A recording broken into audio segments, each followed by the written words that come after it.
Hello students, पिछले कुछ lecture से हम लोग रोटेशनल रेफरेंस फ्रेम के लिए ट्रांसफॉर्मेशन रिलेशंस निकाल रहे हैं। सबसे पहले हमने पोजीशन या स्थिति के लिए रूपांतरण समीकरण ज्ञात किया था और उसकी सहायता से हमने वेलोसिटी या वेग के लिए रूपांतरण समीकरण लास्ट लेक्चर में निकाला था। और जो रूपांतरण समीकरण हमें प्राप्त हुआ था वो इस तरीके से था कि v equals to V dash plus omega cross R dash, और इसको फिर हमने एक ऑपरेटर फॉर्म में लिख दिया था कि d upon D T equals to D dash upon D T plus omega cross वो कोई राशि जिस पर कि ये संकारक ऑपरेट करेगा या क्रिया करेगा। तो इस संकारक रूप के इस्तेमाल करते हुए हम जो क्रिया है, क्योंकि त्वरण क्या होता है D V upon D T यानी वेग में परिवर्तन की दर, तो हम इस संकारक रूप में लिखी गई जो समीकरण है उसको v से ऑपरेट करेंगे। तो समीकरण हमें मिलेगा d upon D t, v से हमने क्रिया कर दी, equals to d dash upon D T plus omega cross, इसी तरह से v। तो ये हमने v से इस ऑपरेटर की क्रिया करवा दी है। तो dv अपॉन डी टी तो क्या हो गया, त्वरण एक इसमें त्वरण है s निर्देश तंत्र में। तो ये तो हो गया dv upon D T s निर्देश तंत्र में पिंड का त्वरण। अब दूसरी तरफ ये s डैश के लिए है d dash upon D T का मतलब s में समय के साथ परिवर्तन की दर, डैश का मतलब यही है। तो हम v का क्या करेंगे, फिर से चूंकि हमें s डैश के लिए लिखना है तो हम v को इसी रिलेशन से रिप्लेस कर देंगे, v is equal to V dash plus omega cross R dash. तो दूसरी तरफ हम d dash upon D T plus omega cross v की जगह पुट कर देते हैं v dash plus omega cross R dash लिख सकते हैं, r लिख सकते हैं क्योंकि r equals to R dash है तो एक ही बात होगी, या a इज इक्वल टू, अब हम इसकी क्रिया करवाते हैं पूरे ऑपरेशन से। तो d dash upon D T पहले v dash plus omega cross r dash से प्लस इसी तरह से सेकंड टर्म हो जाएगी ओमेगा क्रॉस, और ये पूरी क्रिया होगी v dash plus omega cross r dash. Solve करते जाएंगे तो a इक्वल्स टू, इसमें भी दो टर्म्स आ जाएंगी d dash v dash upon D T plus, चूंकि ओमेगा क्या है नियत जो कोणीय वेग है वो हमने नियत माना, इसलिए ओमेगा कांस्टेंट है तो हम इसको d अपॉन डी टी या d dash upon D T से बाहर ले सकते हैं। तो ये हो जाएगा omega cross d dash r dash upon D T, इसके दोनों टर्म्स आ गई। इसी तरह से दो टर्म्स यहां से होंगे कि omega cross v dash first term plus omega cross, ये ओमेगा पे क्रॉस वेक्टर साइन होगा, ओमेगा क्रॉस आर डैश, या a इज इक्वल टू, अब d dash upon D t v dash पर हो रहा है, इसका मतलब s डैश में वेग में परिवर्तन की दर, तो s डैश का में पिंड का त्वरण आ जाएगा। तो a is equal to a dash plus omega cross, फिर से वही d dash upon D T S dash में वेग समय के साथ परिवर्तन की दर, और समय के साथ परिवर्तन किसका, आर डैश या स्थिति का। तो ये क्या हो गया, वेग के बराबर होगा और एस डैश में है इसलिए omega cross V dash plus omega cross V dash plus omega cross R dash. तो ये है s में पिंड का त्वरण, s डैश में पिंड का त्वरण, और ये दो टर्म्स बिल्कुल एक जैसी हैं और एक और टर्म है। तो या a is equal to a dash plus two omega cross v dash plus omega cross r dash. तो ये s में पिंड का s डैश में जो राशियां उसके साथ, तो इसको भी लिख सकते हैं या फिर इस तरीके से कि a dash is equal to a minus two omega cross v dash minus omega cross R dash. तो ये हमारे पास एक इंपॉर्टेंट रिलेशन मिला है जो कि S और S डैश में पिंड के त्वरण के बीच संबंध बता रहा है।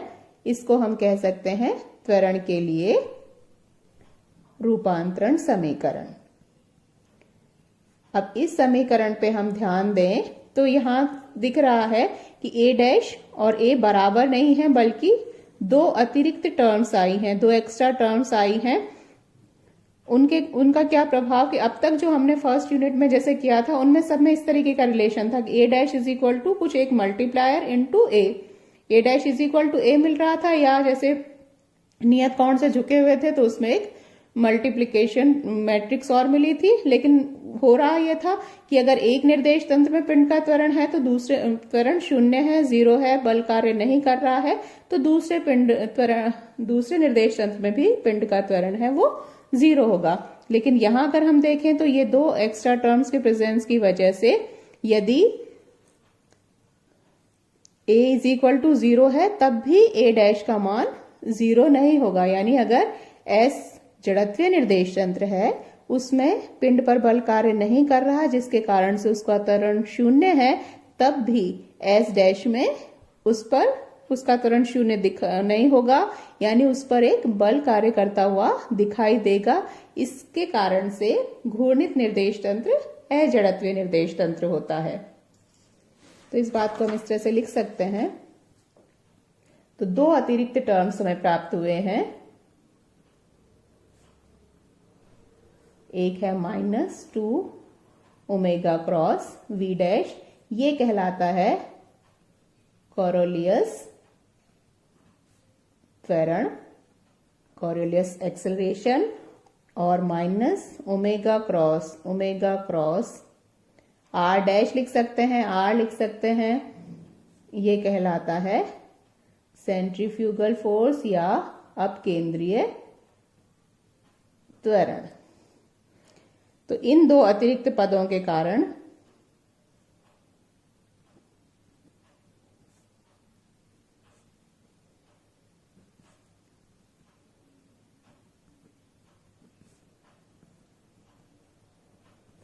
यदि हम माने कि S जड़त्वीय निर्देश तंत्र है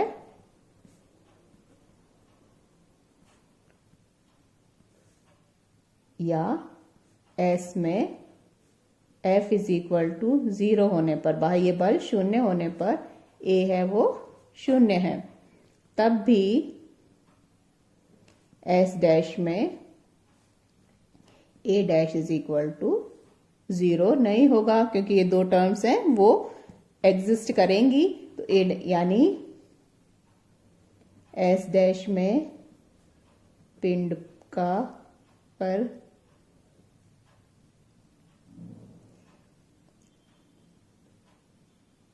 आभासी बल कार्य करते हुए प्रतीत होंगे, जिनके कारण पिंड का त्वरण शून्य नहीं होगा। तो वास्तव में तो पिंड पर कोई बल कार्य नहीं कर रहा जिसके कारण से S में वो 0 था, लेकिन S डैश में बाह्य बल की अनुपस्थित होने पर भी उसका त्वरण शून्य नहीं होगा, क्योंकि जो बल हैं वो आभासी बल उस पर कार्य करते हुए प्रतीत होंगे। अतः घूर्णित निर्देश तंत्र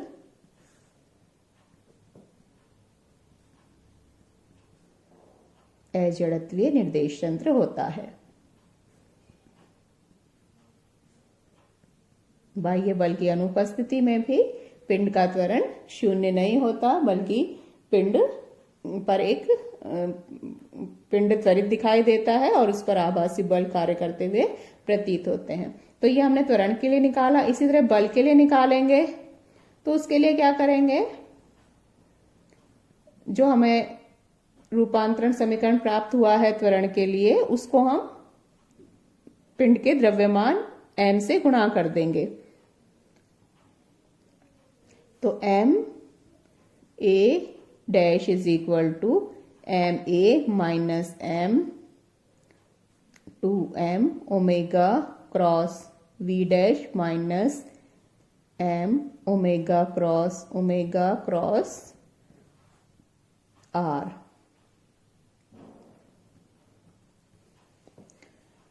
तो ये हो गया f डैश s डैश में पिंड पर कार्यरत बल equals to f minus 2m omega cross v dash minus m omega cross r। तो ये s डैश में पिंड पर कार्यरत बल, जितना बल कार्य करता हुआ दिखाई देगा, ये s में पिंड पर लग रहा बल। और ये दो टर्म्स फिर से एक्स्ट्रा टर्म्स हमको मिली हैं, इनको भी हम उसी तरीके से minus 2m omega cross v dash, ये कहलाता है, जैसे कोरोलियस त्वरण था, ये कोरोलियस बल, और minus m omega cross r, ये अपकेंद्रीय बल। तो अर्थात जैसे टोटल जो बल होगा रोटेशनल फ्रेम में कार्य करता हुआ, वो कितने के बराबर होगा? एक तो बाह्य बल जो कार्य कर रहा है प्लस आभासी बल या फिक्टिशियस फोर्सेस, सूडो फोर्सेस, वो उस पर कार्य करते हैं। तो अर्थात जड़त या घूर्णित निर्देश तंत्र में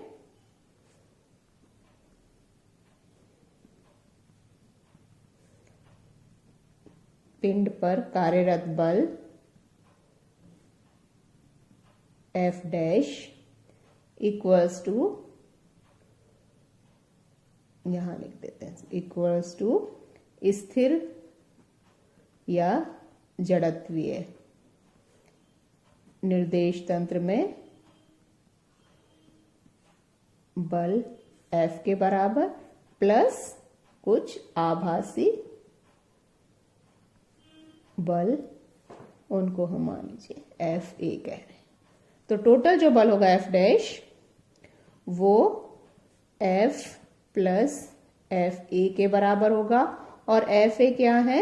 इसके दो पार्ट हैं कि एक तो minus 2m omega cross v dash और minus m omega cross r, ये है आभासी या छद्म बल।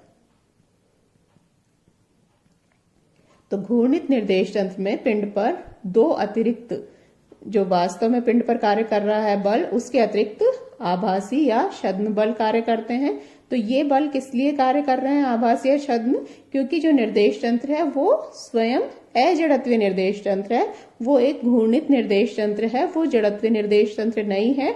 इसके कारण से पिंड पर अतिरिक्त बल कार्य करते हुए दिखाई देते हैं। और ये दो प्रकार के होते हैं, एक कोरोलियस बल और अपकेंद्रीय बल। इनके बारे में डिटेल में हम नेक्स्ट लेक्चर में करेंगे। आज के लिए अभी इतना ही। Thank you.